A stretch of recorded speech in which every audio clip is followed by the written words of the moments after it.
নমস্কার, কেমন আছেন? স্বাগত জানাই ফুড ফ্যাক্টরি চ্যানেলে। আজকে কাতলা মাছের পাতলা ঝোল বানাবো ডাঁটা আলু দিয়ে। তার জন্য প্রথমে মাছটা ভেজে নিব, একে একে আলু ডাঁটাও ভেজে নিব। তারপর একটা মশলা তৈরি করে নিব।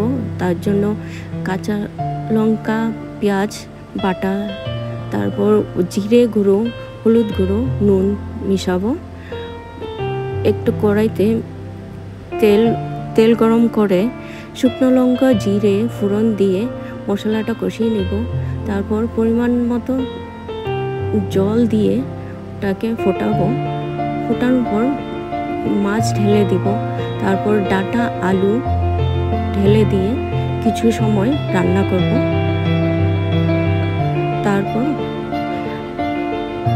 আঁচটা নিভিয়ে দিব।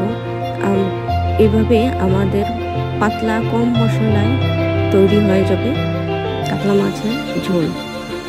ভিডিওটি ভালো লাগলে শেয়ার করবেন, লাইক করবেন আর সাবস্ক্রাইব করে বেল আইকনটি প্রেস করে দেবেন। আর কিছু আমাদের সাজেশন দিতে হলে কমেন্ট করবেন। ধন্যবাদ।